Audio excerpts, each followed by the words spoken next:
Hello to all the students of MCOM first year. I am Professor Sonia Diva from SSGM College. In this lecture, we have discussed about our income tax chapter number 2, heads of income, income from house property. So in last lecture we have discussed about started income from house property. In heads of income we have completed income from salary concept in a detailed way. The second concept which we have start in our last lecture is income from house property. In income from house property we have discussed the introduction in last lecture. So first of all we take a 5 minutes revision of that, then we have to continue our concept in this income from house property. Okay, so in last lecture we have discussed what is the meaning of income from house property. जो भी income from house property में कौन कौन सी income calculate होती है house property के अंतर्गत, अगर किसी व्यक्ति ने इनकम अर्न कर रहा है for their building houses bungalow godown के टूवर्ड्स, तो ऐसी इनकम प्रॉपर्टी की इनकम किसके अंतर्गत कैलकुलेट होगी, उस व्यक्ति की 1 साल की, और वो व्यक्ति इस इनकम पे लायबल है टैक्स पे करने के लिए, तो वो इनकम किस बेसिस पे चार्ज होगी, as on the basis income from house property के बेसिस पे। वो मैंने सिंपल एग्जांपल आप लोगों को बोला है, ऐसे व्यक्ति जो इनकम ऑक्युपाई कर रहे हैं with the help of income from house property, those people who are occupying the income and earning the income from the uses of and from the earning of properties, bungalow, godowns and houses. So they are the person who liable to pay tax according to the rules and regulation of Income Tax Act 1961. Under the heads of income will be income from house property.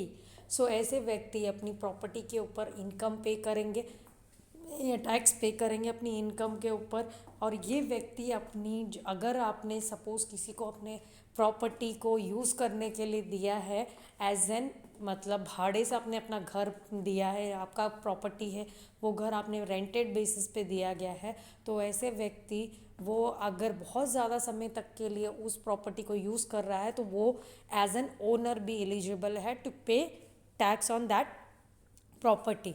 But अगर आपने वो property income from house property के अंतर्गत कौन कौन सी income calculate होगी property की, अगर वो इनकम आपने प्रॉपर्टी अपनी खुद की प्रॉपर्टी को बिजनेस पर्पस के लिए यूज़ किया है तो वो इनकम फ्रॉम हाउस प्रॉपर्टी के अंतर्गत कैलकुलेट नहीं होगी. वो इनकम आपकी directly income from business and profession में कैलकुलेट होगी. और अगर आपने let house income from let out basis पे आपने वो प्रॉपर्टी का यूज़ किया गया है, तब भी वो इनकम आपकी हाउस प्रॉपर्टी के अंतर्गत कैलकुलेट नहीं होगी, बट वो इनकम आपकी कैलकुलेट होगी in the income from other sources पे. तो आपको ये याद रखना है कि इनकम फ्रॉम हाउस प्रॉपर्टी, अगर आप प्रॉपर्टी के अंतर्गत आप इनकम अर्न कर रहे हो तो वो सिर्फ आपकी प्रॉपर्टी के बेसिस पे ही चार्ज होगी न. अगर आपने वो प्रॉपर्टी अपने पर्सनल यूज प्रोफेशन के यूज़ के लिए करा है या अपना बिजनेस डाला है, तब वो इनकम फ्रॉम हाउस प्रॉपर्टी के अंतर्गत कैलकुलेट नहीं होगी. और वो इनकम फ्रॉम हाउस प्रॉपर्टी में इनकम आपको ये याद रखना है कि एनुअल इनकम बेसिस पे कैलकुलेट होगी, ना कि एक्चुअल इनकम पे, but that income will be calculated on the annual income. जो भी पूरे 1 साल की एनुअल इनकम आएगी उसके अंतर्गत ही income from house property calculate होगी,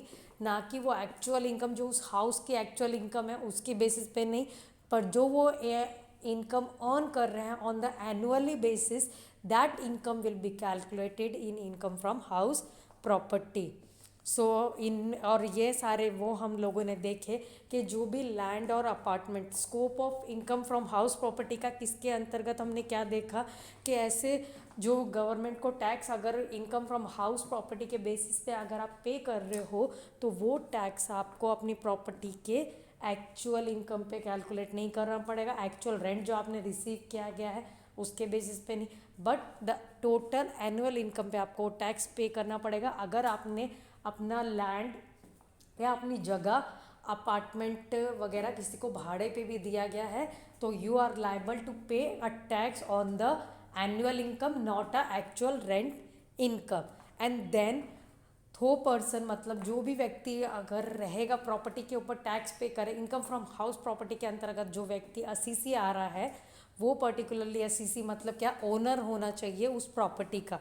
अगर वो व्यक्ति मालिक नहीं है तो वो उस प्रॉपर्टी का, तो वो व्यक्ति एलिजिबल नहीं है to pay tax. And third, the property should not be the purpose for Assisi business. मैंने अभी बोला था कि बिजनेस के अगर प्रोफेशन के बेसिस पे अगर आप प्रॉपर्टी का यूज़ करोगे तो वो इनकम फ्रॉम हाउस प्रॉपर्टी पे इंक्लूड नहीं होगा। और अगर आप यू आर द ओनर, अगर आपका ओनरशिप 2 से 3 व्यक्ति के साथ आपकी प्रॉपर्टी है, तो अगर आप में कुछ मतभेद हो गया या डिस्प्यूट्स हो गए हैं आपके बीच में, तो only the owner have the right to occupy that property.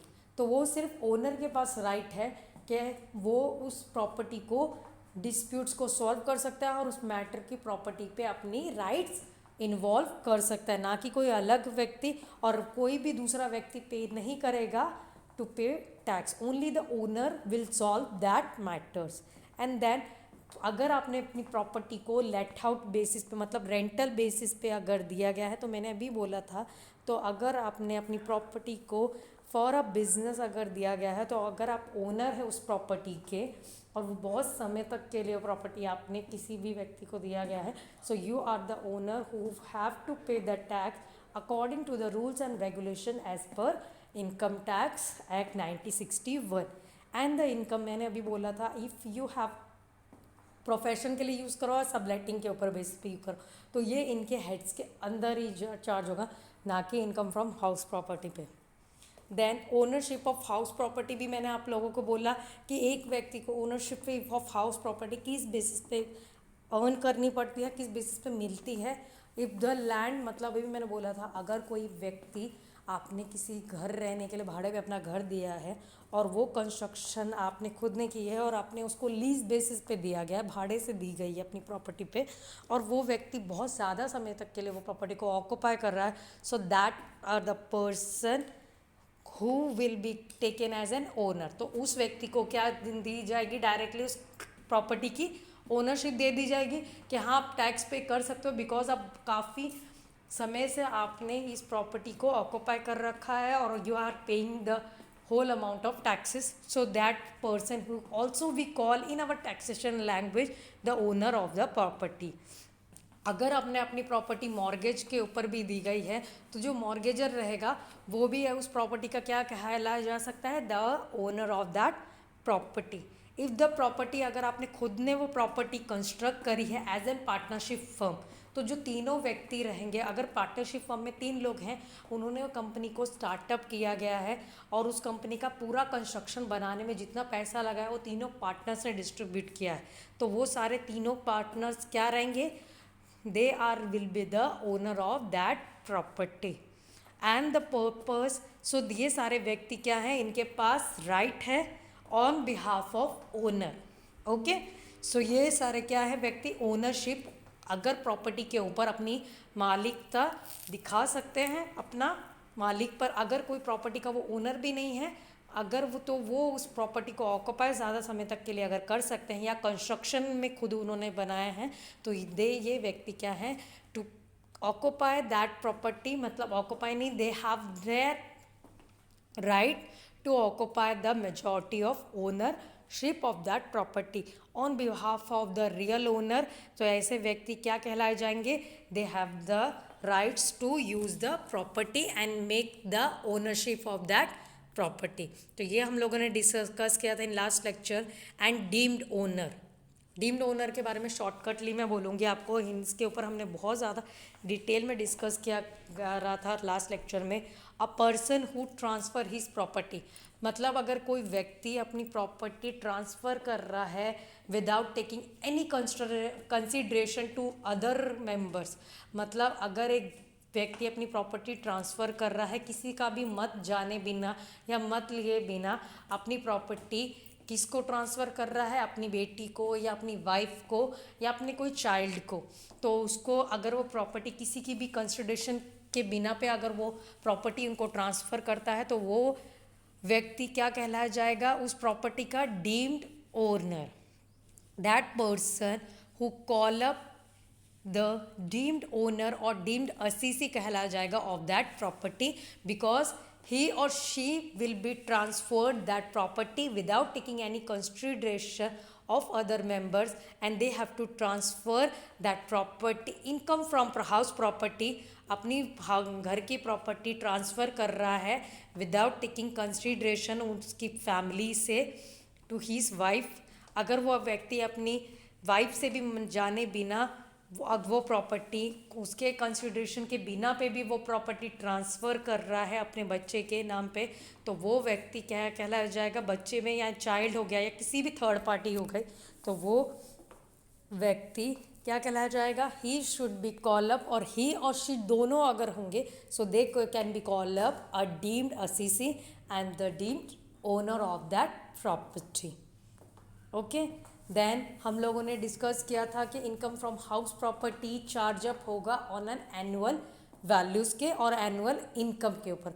और एनुअल वैल्यू किस बेसिस पे और एनुअल इनकम किस तरीके से हम फाइंड आउट कर सकते हैं. इनकम फ्रॉम हाउस प्रॉपर्टी के अंतर्गत एक्चुअल रेंट के ऊपर, रेंट रियल रेंट वैल्यू के ऊपर, म्यूनसिपल रेंटल वैल्यू के ऊपर, fair rental value, standard rent के ऊपर. ओके, तो घर का जैसे आपका घर अगर भाड़े से या खुद का भी घर है तो आपको ये पता है कि उसका लाइट बिल, वाटर बिल्स, ये सब आते हैं आपको गवर्नमेंट की. तो म्यूनसिपाल्टी आपको टैक्स फैसिलिटीज़ ये सब देती हैं, तो इनका ये जो टैक्स रहता है आपका घर की पे ऊपर आप जो घरगुत्ती 1 साल की भरते हो, पे पैक करते हो, तो ये क्या हो गया, इनकम फ्रॉम हाउस प्रॉपर्टी के अंतर्गत इनका टैक्स क्या है ऑन द एनुअल इनकम में कैलकुलेट होगा. सो इन बेसिस पे you have find out the annual income and determination of annual income. House property 3 basis के ऊपर चार्जअप होती है. अगर आपने अपनी property let out house property है, मतलब अगर आपने खुद की प्रॉपर्टी भाड़े से दी है किसी को, व्यक्ति को यूज़ करने के लिए, तो वो किसके अंडर आएगी, income from let out house property के अंतर्गत. अगर आपकी खुद, तो वो आप उसकी क्या चार्ज करोगे, एनुअल वैल्यू और annual income. Then self occupied house property. Self occupied means the person who will be the owner of that property. Self occupied में क्या होगी, वो व्यक्ति जो उस प्रॉपर्टी का मालिक है, एक्चुअली में ओनर है उस प्रॉपर्टी का, उसको क्या बोला जाएगा, सेल्फ ऑक्युपाइड प्रॉपर्टी. और उसने अपने पर्सनल यूज़ के लिए वो प्रॉपर्टी खुद यूज़ कर रहा है, उस पर रह रहा है, तो वो उस किसके अंतर्गत आएगी, सेल्फ ऑक्युपाइड के अंतर्गत वो प्रॉपर्टी आएगी. और अगर अपने अपना घर भाड़े से दिया है तो वो किसके अंडर आएगा, दे can be call up late out house property के अंतर्गत. सो हम लोगों ने लेट आउट हाउस प्रॉपर्टी का पूरा फॉर्मेशन देखा कि उसका कैलकुलेशन पीरियड किस तरीके से रहेगा, कि लेट आउट हाउस प्रॉपर्टी को किस तरीके से उसका जब आप प्रोसेस और उसका टैक्स पे करोगे, तो टैक्स पे करने के लिए आपको उसका स्टेटमेंट किस बेसिस पे कैलकुलेट करना पड़ेगा. कल हम लोगों को लास्ट लेक्चर में हम लोगों ने वो डिस्कस किया था. First you have to calculate gross annual value. Calculate करने के बाद हम लोगों को क्या डिडक्ट करना पड़ेगा, लोकल टैक्सेस जो गवर्नमेंट को एम्प्लॉयड वो जो गवर्नमेंट को वो सीसी और ओनर पे करेगा टैक्स को, जस्ट लाइक लोकल टैक्स हो गए. लोकल टैक्सेस में आपको क्या याद रखना है, म्यूनसिपल टैक्स, म्यूनसिपाल्टी को टैक्स भरना है फॉर ऑक्युपाइंग द प्रॉपर्टी. जो आपने प्रॉपर्टी ली यानी कि यूज़ करने के लिए ली है उसके ऊपर आप टैक्स पे करोगे. और जो फैसिलिटीज़ वो प्रॉपर्टी के अंतर्गत आपको आएंगी, वो फैसिलिटीज़ के ऊपर you have to pay the tax. Like deductions उसके ऊपर जाएगा, टेनेंट के वाटर के यूसेज, तो वो म्यूनसिपाल्टी को आप टैक्स पे करोगे. एंड यू हैव टू, ये सारा कैलकुलेशंस आपको याद, अगर आप हाउस प्रॉपर्टी यूज़ कर रहे हो for a let out basis, so that amount you have to only measures in the let out house property. Gross annual value के बाद आपको डायरेक्टली उसमें से ग्रॉस एनुअल वैल्यू में से less municipal tax will be minusing. And also the deduction of under section 24 of let out house property की deduction क्या है, 24 के अंतर्गत लेट हाउस प्रॉपर्टी में स्टैंडर्ड डिडक्शन है. जब आपको ग्रॉस वैल्यू आपकी आ जाएगी, तो ग्रॉस वैल्यू आने के बाद आपको 30% on standard deduction you have to pay on standard deduction 30% on gross annual value. तो 30% आपको उस पर निकाल के वो लेस करना पड़ेगा. एक्चुअल जो भी ग्रॉस एनुअल वैल्यू आएगी उसमें से 30% लेस होगा. Then also less the interest on loan half portion 1:5 portion में इंटरेस्ट ऑन लोन जो उस प्रॉपर्टी के ऊपर रेनोवेशन रिपेयर्स में आपको लग रहा है वो भी लोन क्या होगा, less from income from house property on let out basis. Annual income जब उनकी कैलकुलेट करोगे तब आपको ये सारी चीज़ें याद रखनी है कि क्या क्या सब. जब आप gross annual value find out करोगे तो उसके बाद आपको डिडक्शन क्या करनी है, म्यूनसिपल टैक्स. म्यूनसिपल टैक्स के बाद लेस क्या करना है, स्टैंडर्ड डिडक्शन अंडर सेक्शन 24 में 30% आपको स्टैंडर्ड डिडक्शन करनी है less. And also 1:2 you have to क्या less the interest on loan. तो ये लेस करने के बाद आपको क्या मिलेगी, net annual value of let out house property. तब आपको क्या मिलेगी, annual value of net out house property. Let out house property की आपको एनुअल वैल्यू मिलेगी. देन क्या हम लोगों ने डांस डिस्कस किया था, then our new concept will be annual value of self occupied property.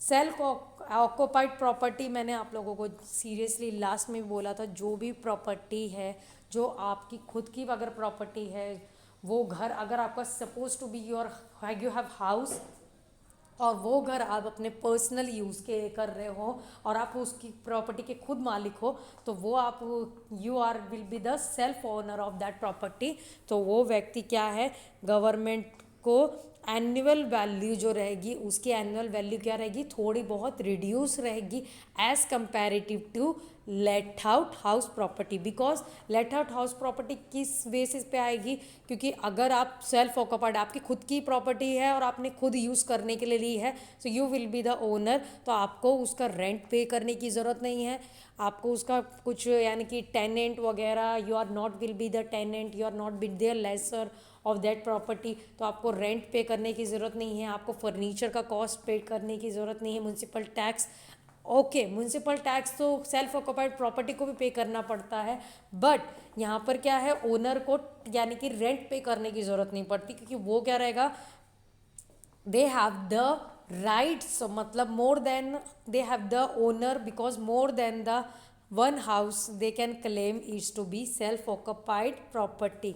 So उसकी जो इनकम भी रहेगी वो खुद की इनकम, जो हाउस प्रॉपर्टी की उसकी इनकम भी है तो वो सेल्फ ऑक्युपाइड बेसिस पे, और वो अपना खुद का घर दोनों बेसिस पे, अगर उसको डीम्ड भी डीम्ड लेट आउट बेसिस पे भी अपना अगर घर किसी को दूसरे व्यक्ति को ट्रांसफ़र करना है, अगर किसी तीसरे व्यक्ति को, और अगर लेट आउट बेसिस पे मतलब भाड़े से भी अपना अगर घर देना है, so they have that right to transfer. So वो क्या रहेगा सेल्फ ऑक्युपाइड में, तो उसके पास क्या है, एक राइट है कि वो अपना प्रॉपर्टी को किसी भी बेसिस पे यूज़ करने के लिए देगा. तो इसीलिए उनकी एनुअल इनकम क्या रहेगी, लेस रहेगी. एनुअल वैल्यू क्या रहेगी, लेस रहेगी as comparative to let out और डीम्ड लेट आउट प्रॉपर्टी के बेसिस पे. और they have the preferential rights, तो उनके पास क्या है, preference right, because he will be the owner of that property. और वो कभी भी अगर चाहे तो अगर उसने अपनी प्रॉपर्टी भाड़े से भी, रेंट बेसिस पे, लेट आउट बेसिस पे या डीम्ड बेसिस पे भी दी गई है, तो उन व्यक्ति से वो प्रॉपर्टी डायरेक्टली मांग सकता है with because he or she will be the owner of that property. If house property consists of several independent units, one is under self occupation and other are let out, the annual value of one unit is taken as nil and the other units are treated as let out.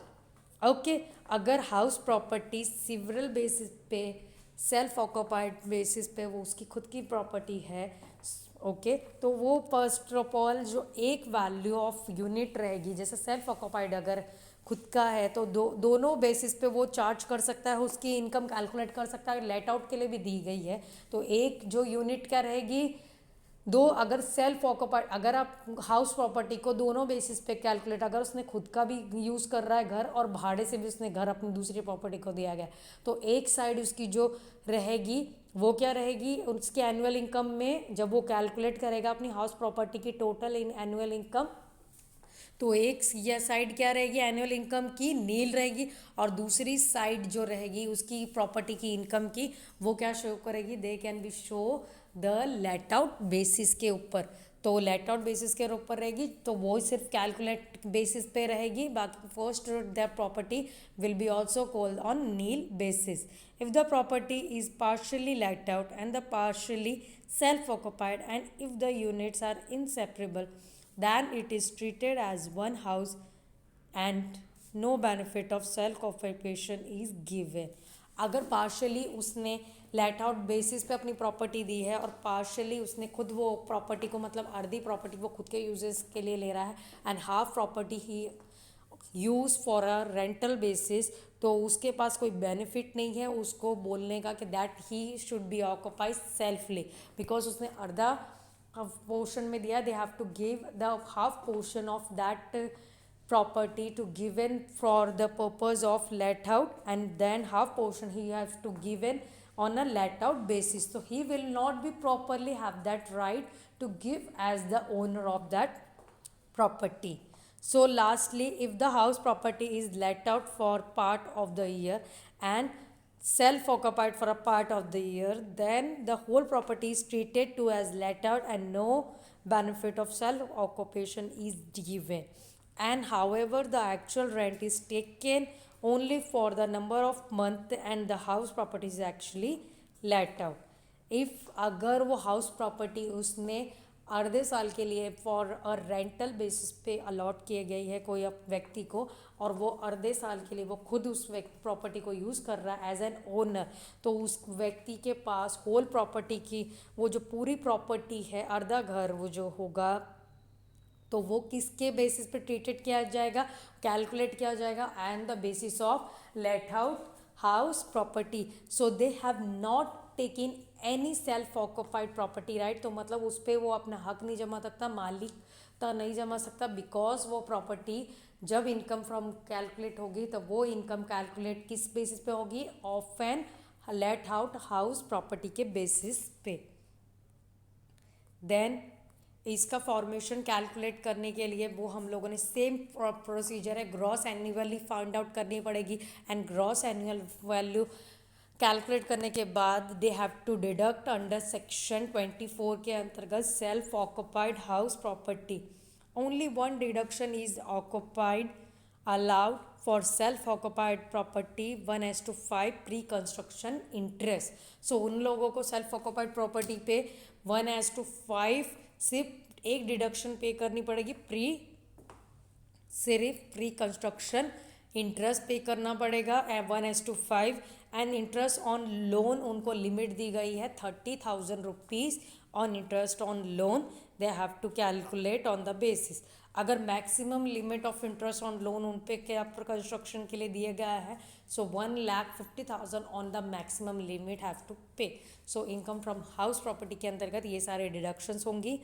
And unrealise rent recovered, unrealized rent recovered shall be deemed of the income is recovered, and that amount has to be paid, have to be, and no interest. Unrealized rent, there is no difference between two, will be the tax liability of the year in which the rent is recovered।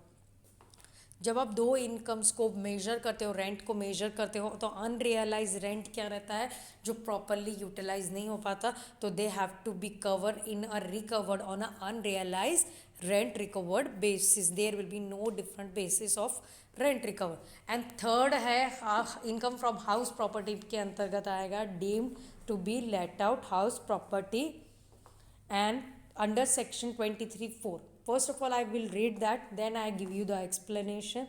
Where the RCC occupies more than the one house property or self-occupied or has more than one occupied property, then only one of such property as his choice shall be taken as for kind of rest of the property shall be deemed and to be let out house property. Okay so अगर कोई particular सी है तो उसके पास property on the basis of a rental basis on the property on the basis of deem property, अगर वो तो दो प्रॉपर्टीज़ है तो दो प्रॉपर्टी, एक प्रॉपर्टी अगर वो सेल्फ ऑक्यूपाइड बेसिस पे यूज़ कर रहा है एंड एक प्रॉपर्टी वो लेट आउट और डीम लेट आउट प्रॉपर्टी पे बेसिस कर रहा है, सो ऐसी प्रॉपर्टी को जो उसकी दूसरी प्रॉपर्टी वो दो बेसिस के ऊपर कैलकुलेट होगी. They have to be calculate on the basis of let out and they have to calculate on the deem let out house basic property. And इसका जो भी स्टेटमेंट्स ऑफ कैलकुलेशन होगा वो भी सेम रहेगा जैसे बाकी प्रॉपर्टीज़ का कैलकुलेशन ऑफ है. They are also been same as to be income from self-occupied property, whether you calculated income from house let out property, whether you have to calculate, and lastly deemed to be let out house property, well you have to calculate. So the procedure will be, calculation will be same of three. तीनों का जो procedure रहेगा वो same रहेगा. Gross annual value find out करनी है, उसके बाद उसमें से लेस क्या करना है, municipal tax, and less also then you have to find out net annual value, and net annual value के बाद you have to less the deduction under section 24, and in deduction under 24 you have to less the standard deduction as per 30% on net annual value जो रहेगी उसके ऊपर 30% you have to calculate the actual net annual value, 30% on taxes, then lastly interest on capital borrowed, then you have to find out income from house property. So these are the okay. So in this lecture we have discussed about income from house property. So if student have any query, so hopefully you understand all these concepts which we have discussed in today's lecture. If you have any query regarding in this lecture, you have mentioned your queries in comment box, and for attendance you have to mention the same procedure which you have followed in last lecture. Like this video, subscribe my YouTube channel, and also for attendance you mention in comment box your name, roll number, class and specialization. So these details you have to mention for attendance, and if you have any query regarding this lecture you have to mention your queries in comment box. So thanking you for all of you students.